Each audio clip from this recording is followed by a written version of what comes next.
What's going on, guys? Liam here, welcome back to the Saints New ahead of Southampton's Monday night game away to Wolves. As we do get into this video, please do check out our sponsor Pitch Sport below. Please do download their app, it's good, it really gives you the inside details of both clubs. And you know what, just give it a try out. Thank you to them yet again sponsoring our video. So guys, it's Wolves away Monday night. Saints are the last game of the weekend after a long international break. We're actually the team that's gone from waiting the longest from Friday night to the Monday night, which is around about 17 days, which is a long time without watching Saints, and it's been, well, really long. Yeah, so we look to make it 7 unbeaten against a terrific Wolves side who actually lost their last game 1-0 against Leicester. I did watch that game indeed. It was a bit of a tough one. They got given 2 penalties against them. The penalty that Vardy missed was a penalty, and the penalty that Vardy scored wasn't a penalty. So I guess it evens it out there. But they didn't play too well. You see a lot of their key players like last year from Adama Traore. They aren't playing as well this year, and he's hardly getting in the side. But let's focus towards more on Saints. So Saints are looking to go 7 unbeaten, and it's massive. We have players back. We have James Ward-Prowse, who's recovered from a tight hamstring injury, but I think it was more of a tactical decision from Ralph because he knew he was going to play for England, so he might as well stay with the boys. And Ryan Bertrand is back as well. But there's been an update on Danny Ings. He looks good, but still not ready yet. Probably a couple of weeks' time, hoping for Brighton or Sheffield United. But it's good progress from where he was, from where he got his injury. And they said surgery went well, so it's all good news. Mohamed Salah, we still don't know about yet. Apparently Ralph's still saying that he's still adapting to the system, still getting up to pace with how we play, so probably a couple more weeks for him. But I think he needs to really be in the matchday squad to get a feeling of what it's going to be like in the Premier League for him, how he's going to play, what's it going to be like with his players, how his players play. Obviously he sees a lot of training, but it's a lot different on matchday compared to training. But hopefully he'll come into the squad in the coming weeks because he will be needed during a tough December, well, fixture list really, where it's going to be fixtures every couple of days, so squad depth is going to be massive for them.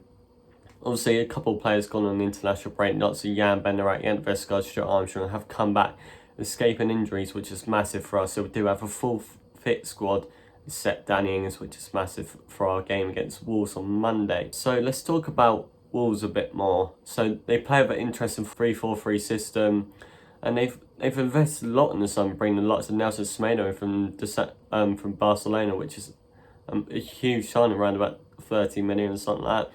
They brought in Fabio Silva from Porto, the 17-year-old, for around about 40 million. Who I don't know about you guys, but I never heard of him before until they signed him. Apparently he looks a good prospect, but he's hardly really playing for Wolves. And 40 million, he's a record signing. There's a lot of money for a 17-year-old.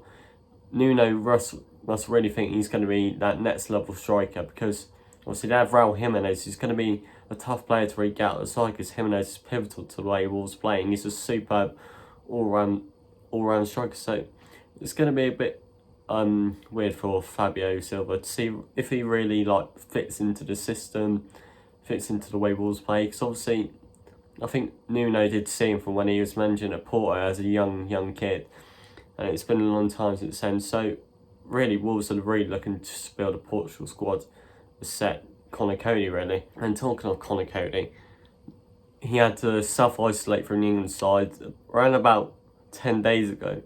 So, and with the government's guidelines, only 14 days isolation.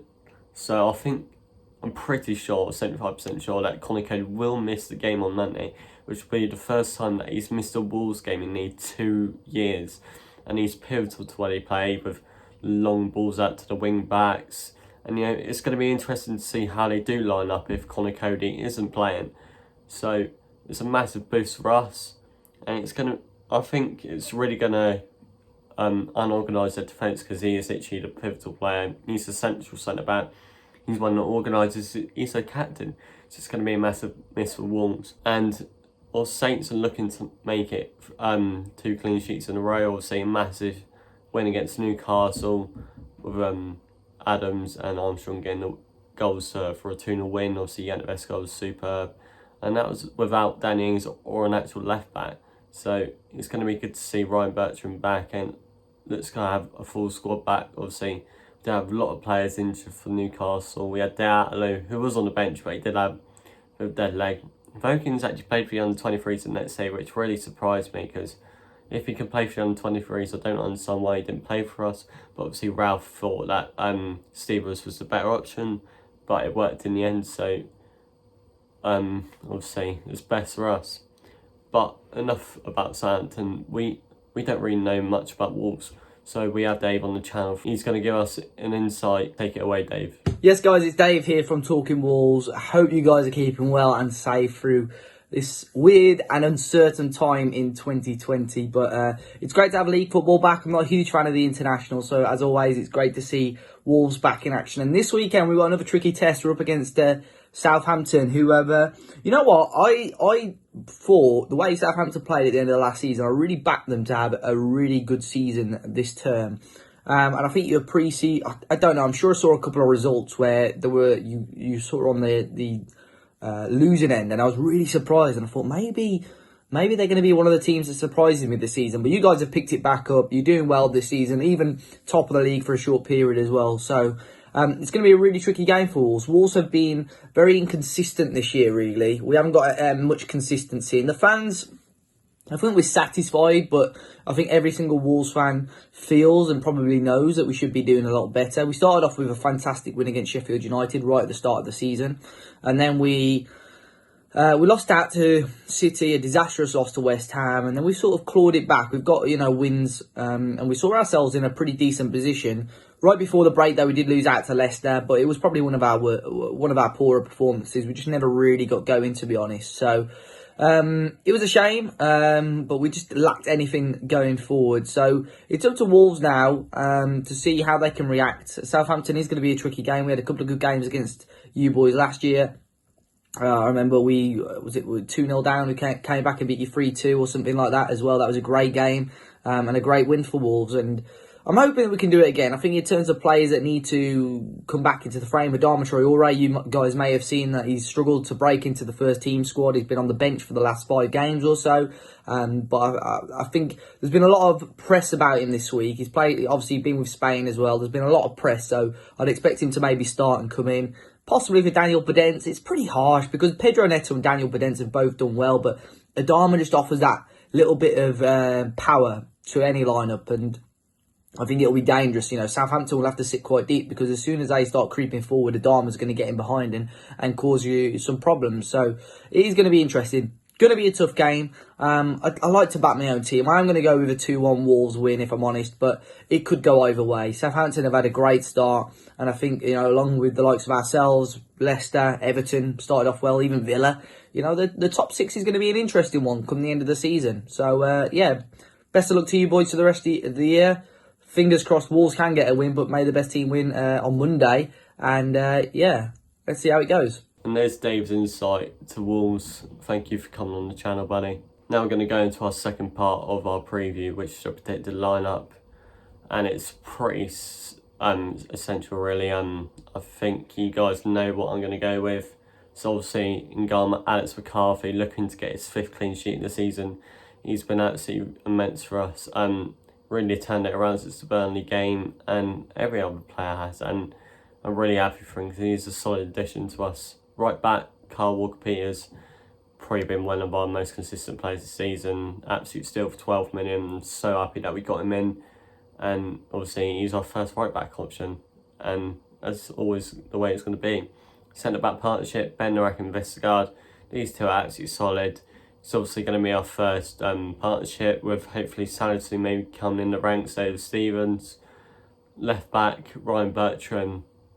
Easy stuff. He's our only really left back, except Vokins, but Vokins isn't really getting a knocking side at the moment. Obviously, he did have a bit of an injury, but he played for the under-23s the day after we played against Newcastle, so obviously thinks that obviously Ralph thinks that Vokins isn't quite ready yet, even though he's played a couple of Premier League games already. Right, CDM partnership, Romeo, Ward-Prowse, Brandon Butter, really. You know what we're going to get from them. Ward-Prowse is back in training, superb. Ori Romeo, signed a new contract, new 2.5 year deal. He'll be up here until 2023. So it's massive for us, and even if he doesn't start in the future, we are back up. He's going to help Diallo progress, change his game, so it's going to be really good for us either way.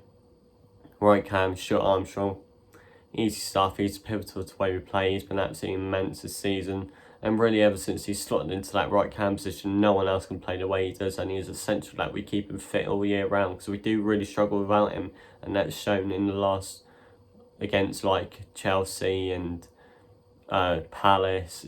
We struggle without him. Left cam, Musa Gineppo, I thought he was absolutely superb against Newcastle. Defensively as well, attacking wise, he was superb. He really had his all-round game, and it's really good to see. We need to keep the kid fit, and because he's an immense talent.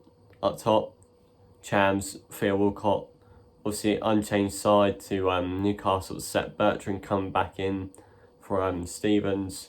It's pretty self-explanatory really. It's our best side, and you know, I'm quite confident against Wolves, because obviously they ain't got Connor Cody, and you're thinking Liam Connor Cody, he isn't their best player, but he's their most important player, 100% sure. So I'm going to go with a 2-1 Saints win. Please leave me your predicted lineup in the comment section, and also your score prediction. Cheers guys, see you later.